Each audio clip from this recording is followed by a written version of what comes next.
नमस्कार दोस्तों, चलिए जानते हैं झारखंड की 50 फटाफट बड़ी खबरों को सिर्फ 10 मिनट में। लेकिन उससे पहले आप यह वीडियो किस जगह से देख रहे हैं हमें कमेंट में जरूर बताएं। जैविक खेती को बढ़ावा देने के लिए सरकार ने नई प्रमाणीकरण योजना शुरू कर दी है। करीब 1.05 लाख हेक्टेयर जमीन पर जैविक खेती कराई जाएगी। किसानों को उनके उत्पादों की सही पहचान मिलेगी और बाहर के बाजारों तक पहुंच आसान होगी। सरकार का NPR/NTAA मानना है कि इससे खेती की लागत घटेगी और किसानों की कमाई पहले से बेहतर होगी।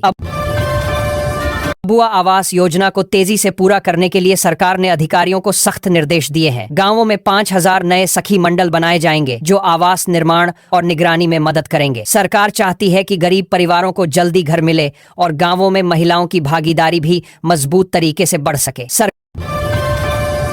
सरकारी कर्मचारियों और पेंशन भोगियों के महंगाई भत्ते में 2% की बढ़ोतरी कर दी गई है। इससे लाखों परिवारों को सीधा फायदा मिलेगा। सरकार जल्द नई दर लागू कर एरियर भी देगी। बढ़ती महंगाई के बीच इस फैसले से कर्मचारियों में खुशी है और लोग इसे आर्थिक राहत वाला बड़ा कदम मान रहे हैं। राज्य को नशा मुक्त बनाने के लिए सरकार ने नई इनामी नीति लागू की है। अब नशा तस्करों की सही सूचना देने वालों को 3000 से 2 लाख रुपए तक इनाम मिलेगा। पहचान पूरी तरह गुप्त रखी जाएगी। सरकार को उम्मीद है कि आम लोगों की मदद से ड्रग्स और अफीम के नेटवर्क पर मजबूत कार्रवाई हो सकेगी। मुख्यमंत्री आवास परिसर में बनने वाले लोक भवन के संचालन के लिए 122 नए पदों को मंजूरी मिल गई है। इन पदों पर नियुक्ति होने के बाद फाइलों का काम और जनसुनवाई तेज होगी। सरकार प्रशासनिक व्यवस्था को मजबूत बनाने की तैयारी में है ताकि लोगों की शिकायतों का निपटारा जल्दी और बेहतर तरीके से किया जा सके। रिम्स अस्पताल में अब PPP मोड पर आधुनिक पेट स्कैन मशीन लगाई जाएगी। इससे कैंसर मरीजों को रांची से बाहर जाने की जरूरत कम होगी। अभी तक गरीब मरीजों को निजी सेंटरों में काफी महंगा इलाज कराना पड़ता था। नई सुविधा शुरू होने के बाद सस्ती और बेहतर जांच अस्पताल परिसर में ही मिल सकेगी। 108 एम्बुलेंस सेवा में लगातार मिल रही शिकायतों के बाद सरकार ने बड़ा फैसला लेते हुए पुरानी एजेंसी का कॉन्ट्रैक्ट रद्द कर दिया है। मरीजों को समय पर सेवा नहीं मिलने और खराब रखरखाव की शिकायतें सामने आ रही थीं। अब सरकार नई एजेंसी चुनने की तैयारी कर रही है ताकि आपातकालीन सेवाएं पहले से बेहतर हो सकें। राज्य में रेल कनेक्टिविटी मजबूत करने के लिए सरकार रेलवे को करीब 11 एकड़ जमीन देगी। इस जमीन पर लोधमा पिस्का लिंक लाइन का निर्माण होगा। अधिकारियों का कहना है कि इससे ट्रेनों का संचालन आसान होगा और यात्रियों को बेहतर सुविधा मिलेगी। निर्माण शुरू होने के बाद इलाके के विकास को भी नई रफ्तार मिलने की उम्मीद है। पासपोर्ट बनवाने की प्रक्रिया अब पहले से काफी आसान होने जा रही है। डिजिलॉकर के जरिए दस्तावेजों का ऑनलाइन वेरिफिकेशन किया जाएगा, जिससे लोगों को बार बार कागज लेकर दफ्तर नहीं जाना पड़ेगा। अधिकारियों के मुताबिक पूरी प्रक्रिया सुरक्षित और तेज होगी तथा वेरिफिकेशन पूरा होने के बाद 10 दिनों में पासपोर्ट घर पहुंच जाएगा। झारखंड पुलिस ने PLFI के शीर्ष कमांडर अमृत होरो को गिरफ्तार कर बड़ी सफलता हासिल की है। उस पर 10 लाख रुपए का इनाम घोषित था। पुलिस ने गुप्त सूचना के आधार पर रात में घेराबंदी कर उसे पकड़ा। अधिकारियों का कहना है कि वह लंबे समय से लेवी वसूली और उग्रवादी गतिविधियों में शामिल था। सेंट्रल यूनिवर्सिटी ऑफ झारखंड के वैज्ञानिकों ने फूलों से बने प्राकृतिक रंग का इस्तेमाल कर नया सोलर सेल तैयार किया है। यह कम लागत में बिजली बनाने की दिशा में अहम कदम माना जा रहा है। शोधकर्ताओं के अनुसार यह पर्यावरण के लिए सुरक्षित है और लगातार कई घंटों तक स्थिर प्रदर्शन देने में सफल रहा है। सरकारी अस्पतालों में उपकरण खरीद में करोड़ों रुपए की गड़बड़ी सामने आने के बाद स्वास्थ्य विभाग में हलचल बढ़ गई है। ऑडिट रिपोर्ट में टेंडर प्रक्रिया में नियमों की अनदेखी और एक निजी कंपनी को फायदा पहुंचाने की बात कही गई है। सरकार अब पूरे मामले की उच्च स्तरीय जांच कराने की तैयारी कर रही है। रांची समेत कई बाजारों में सरसों तेल की कीमत अचानक बढ़ गई है। व्यापारियों का कहना है कि पेट्रोल और डीजल महंगा होने से माल ढुलाई खर्च बढ़ा है, जिसका असर खाने पीने की चीजों पर दिख रहा है। तेल के साथ कुछ अन्य जरूरी सामान भी महंगे हुए हैं, जिससे परिवारों का मासिक बजट बिगड़ने लगा है। CBSE 12वीं परीक्षा में झारखंड की छात्रा भव्या रंजन ने शानदार प्रदर्शन करते हुए राज्य में टॉप किया है। उन्होंने आर्ट्स संकाय में 99.8% अंक हासिल किए हैं। स्कूल और परिवार में खुशी का माहौल है। भव्या ने अपनी सफलता का श्रेय नियमित पढ़ाई, अनुशासन और शिक्षकों के लगातार मार्गदर्शन को दिया है।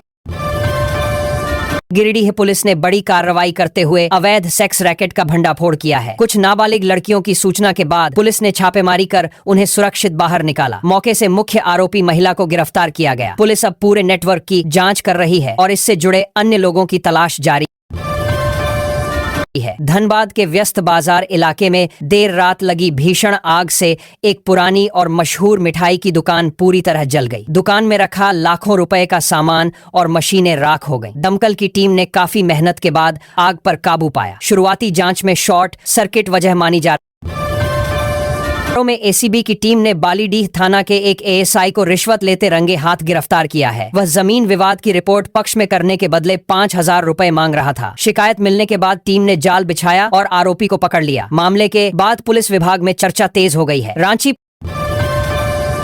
पुलिस ने घर से नाराज होकर भागे 2 छोटे भाई बहन को सिर्फ 48 घंटे में ढूंढ निकाला। पुलिस ने रेलवे स्टेशन, बस स्टैंड और सीसीटीवी फुटेज की मदद से बच्चों तक पहुंच बनाई। सुरक्षित बरामद होने के बाद उनकी काउंसलिंग की गई और फिर दोनों को परिवार के हवाले कर दिया गया। महाराष्ट्र और झारखंड से जुड़े बड़े अफीम तस्करी नेटवर्क का पुलिस ने भंडाफोड़ किया है। कार्रवाई के दौरान भारी मात्रा में कच्ची अफीम और लाखों रुपए नकद बरामद किए गए। जांच में सामने आया कि गिरोह जंगलों से अफीम खरीदकर दूसरे राज्यों में सप्लाई करता था। पुलिस अब इस नेटवर्क के अन्य सदस्यों की तलाश कर रही है। दिल्ली में होने वाले राष्ट्रीय आदिवासी महासम्मेलन को लेकर झारखंड में तैयारियां तेज हो गई हैं। हजारों लोग इस कार्यक्रम में शामिल होने जाएंगे। यात्रियों की सुविधा के लिए रेलवे विशेष ट्रेनें चलाने की तैयारी कर रहा है। सम्मेलन में आदिवासी अधिकार, मतांतरण और सामाजिक मुद्दों पर बड़े स्तर पर चर्चा होने की संभावना है। हजारीबाग बैंक डकैती मामले में पुलिस को बड़ी सफलता मिली है।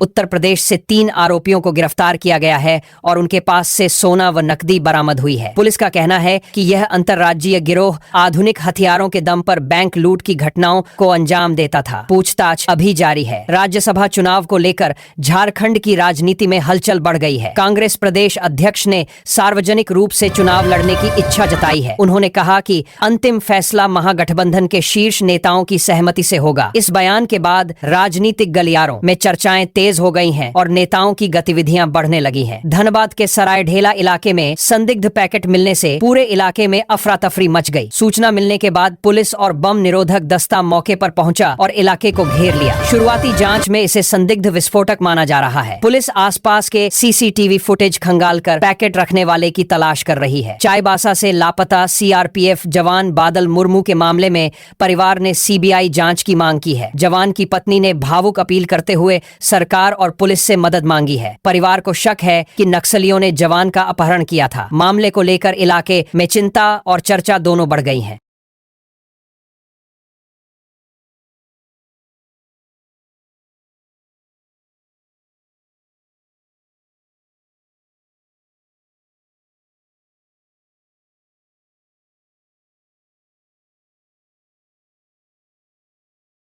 सीएम हेमंत सोरेन की समीक्षा बैठक, बजट, राजस्व और खनन प्रबंधन पर फोकस, पारदर्शिता बढ़ाने के दिए निर्देश। झारखंड मंत्रालय में मुख्यमंत्री हेमंत सोरेन की अध्यक्षता में सोमवार को वित्त एवं वाणिज्य कर विभाग की उच्च स्तरीय समीक्षा बैठक हुई, जिसमें राज्य की वित्तीय स्थिति, बजट प्रबंधन, राजस्व संग्रह और योजनाओं के क्रियान्वयन की विस्तृत समीक्षा की गई। बैठक में बजट आकलन, राजस्व लक्ष्य, स्थापना व्यय, पूंजीगत प्राप्तियां और केंद्र सरकार से मिलने वाले सहायता अनुदान समेत विभिन्न वित्त विषयों पर चर्चा हुई। अधिकारियों ने राज्य के आय व्यय, जीएसटी अनुपालन, वट, प्रोफेशनल टैक्स और अन्य कर मददों से जुड़े आंकड़े प्रस्तुत किए। मुख्यमंत्री ने योजनाओं के प्रभावी क्रियान्वयन, वित्तीय संसाधनों के बेहतर उपयोग और विभागों के बीच मजबूत समन्वय पर जोर देते हुए कहा है कि निर्धारित लक्ष्यों के अनुरूप काम में किसी तरह की कमी नहीं होनी चाहिए।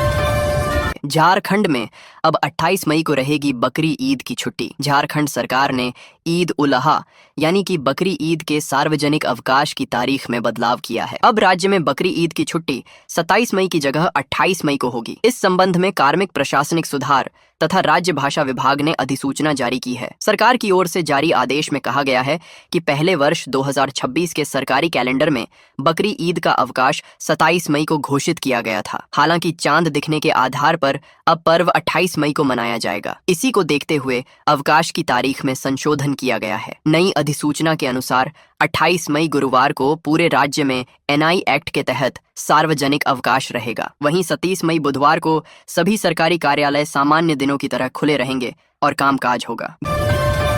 11 दिन में चौथी बार बढ़े पेट्रोल डीजल के दाम। जानिए महंगाई के पीछे क्या है बड़े कारण। देश भर में पेट्रोल और डीजल की कीमतों में 11 दिनों के भीतर चौथी बार बढ़ोतरी की गई है। सोमवार को पेट्रोल RS 2.61 और डीजल RS 2.71 प्रति लीटर महंगा हो गया है। लगातार बढ़ रही कीमतों का असर झारखंड में भी देखने को मिल रहा है। राजधानी राज्य में पेट्रोल की कीमत RS 105.84 प्रति लीटर और डीजल RS 1.37 प्रति लीटर पर पहुंच गई है। ईंधन के दाम बढ़ने से आम लोगों पर महंगाई का बोझ लगातार बढ़ रहा है और परिवहन से लेकर रोजमर्रा की जरूरतों तक का खर्च प्रभावित हो रहा है। बताया जा रहा है कि अंतर्राष्ट्रीय बाजार में कच्चे तेल की कीमतों में तेजी और वैश्विक तनाव के कारण तेल कंपनियों पर दबाव बढ़ा है।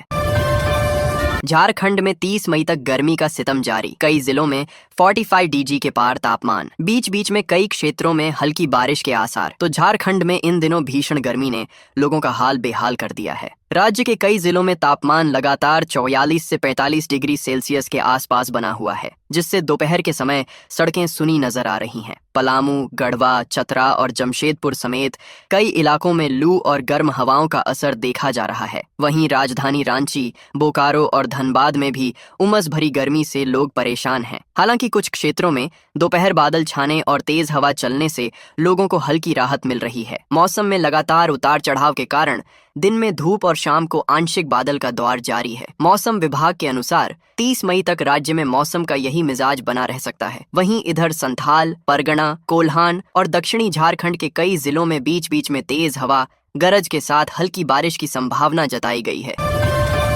लोहरदग्गा में बेटे का खूनी तांडव, कुल्हाड़ी से पिता पत्नी की हत्या, 3 साल की मासूम गंभीर। लोहरदग्गा जिले के भंडरा थाना क्षेत्र के सिंगरा टोली में सोमवार को पारिवारिक विवाद ने खूनी रूप ले लिया। आरोपी संदीप उराव ने अपने ही पिता सुरेंद्र उराव और पत्नी सुजाता उराव पर कुल्हाड़ी से हमला कर उनकी हत्या कर दी। इस दौरान उसने अपनी 3 वर्षीय बेटी रियांशी को भी नहीं छोड़ा, जो गंभीर रूप से घायल हो गई। घटना के बाद पूरे इलाके में सनसनी फैल गई है। बताया गया है कि आरोपी ने घर में रखे कुल्हाड़ी से पहले अपने पिता पर हमला किया और फिर पत्नी व बेटी को निशाना बनाया। शोर सुनकर पहुंचे ग्रामीणों ने देखा कि पिता और पत्नी की मौके पर ही मौत हो चुकी थी। घटना की सूचना मिलते ही भंडरा थाना पुलिस मौके पर पहुंची और घायल बच्ची को तुरंत अस्पताल पहुंचाया गया। प्राथमिक उपचार के बाद उसकी गंभीर स्थिति को देखते हुए बेहतर इलाज के लिए रेफर किया गया है।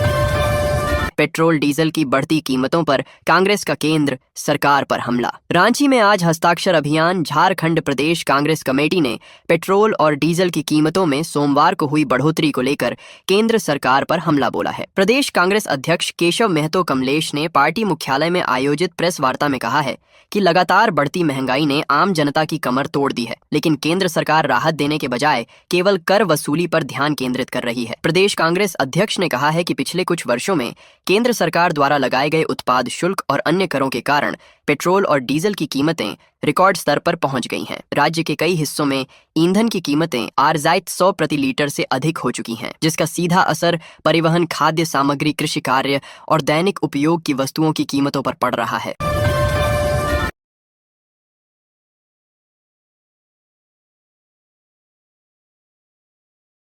झारखंड में SIR बाहर रहने वाले प्रवासियों के लिए यह है खास नियम। ऐसे रह सकता है वोटर लिस्ट में नाम। यदि आप झारखंड के किसी भी जिले के वोटर हैं और विशेष गहन पुनरीक्षण यानी कि SIR के दौरान आप राज्य या देश से बाहर हैं, तो चिंता करने की बात नहीं है। आपका नाम वोटर लिस्ट में सुरक्षित रहेगा। इसके लिए बस आपको थोड़ी सी पहल करनी होगी, जिससे आपका नाम मतदाता सूची में जुड़ा रहेगा। मुख्य निर्वाचन पदाधिकारी के रवि कुमार के अनुसार ऐसे वोटर अपना नाम मैपिंग कराने के लिए BLO से संपर्क कर डिटेल दे सकते हैं। उनके नाम की मैपिंग हो जाएगी। BLO से संपर्क करने के लिए भारत निर्वाचन आयोग की वेबसाइट पर बुक कॉल की सुविधा है, जिसके माध्यम से BLO खुद वोटर को फोन करेंगे। BLO से फोन पर संपर्क देने पर मैपिंग हो जाएगी, क्योंकि मैपिंग BLO ही करेंगे। इसके लिए उन्हें उनसे संपर्क करना ही होगा। वोटर खुद से भी BLO से संपर्क कर सकते हैं।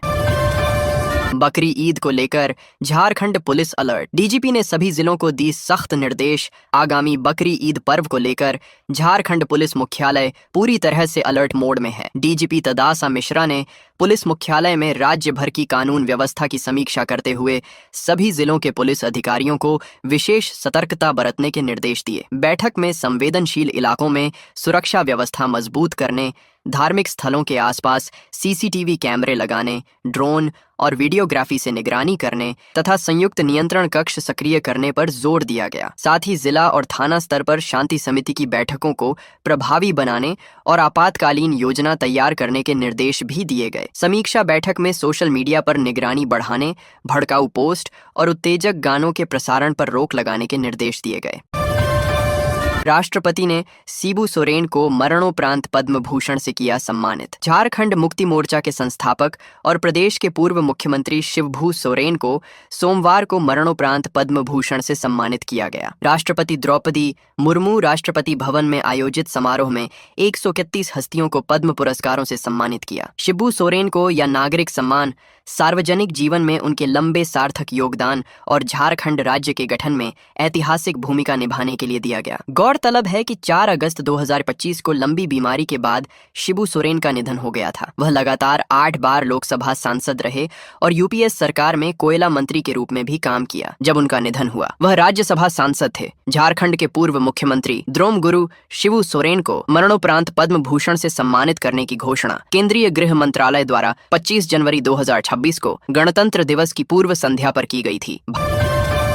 भाजपा लड़ेगी राज्यसभा का चुनाव। प्रदेश भाजपा समिति की बैठक में लिया गया निर्णय। भारतीय जनता पार्टी राज्यसभा का चुनाव लड़ेगी और अपने प्रत्याशी को उतारेगी। भाजपा प्रदेश कार्यालय में सोमवार को आयोजित प्रदेश चुनाव समिति की बैठक में सर्वसम्मति से यह निर्णय लिया गया। यह बैठक प्रदेश अध्यक्ष आदित्य साहू की अध्यक्षता में संपन्न हुई। बैठक आगामी 18 जून को राज्य में होने वाले राज्यसभा चुनाव में पार्टी की रणनीति को लेकर आयोजित की गई थी। बैठक में राज्यसभा चुनाव के सभी पहलुओं पर गहन चर्चा हुई। बैठक के बाद प्रदेश महामंत्री अमर कुमार बावरी ने प्रेस ब्रीफिंग करते हुए कहा है कि बैठक में सर्वसम्मति से यह निर्णय लिया गया है कि भारतीय जनता पार्टी राज्यसभा का चुनाव लड़ेगी और अपने प्रत्याशी को उतारेगी। पार्टी न केवल प्रत्याशी को उतारेगी बल्कि यह प्रत्याशी निश्चित तौर पर विजय भी होगा। गुमला में यात्री बस पलटी, 8 यात्री घायल। ओवरटेक के दौरान हुआ हादसा। गुमला जिले के पालकोट थाना क्षेत्र में सोमवार दोपहर मोनू सुपर नामक यात्री बस अनियंत्रित होकर पलट गई। हादसा बंगरू रक्तपानी निर्ज झर नाला के समूह हुआ, जहां बस सड़क से नीचे उतरकर पलट गई। दुर्घटना के समय बस में 30 से 40 यात्री सवार थे, जिसमें 8 लोग गंभीर रूप से घायल हो गए। प्रत्यक्षदर्शियों के अनुसार बस सिमडेगा से गुमला जा रही थी और बंगू के पास एक ऑटो को ओवरटेक करने के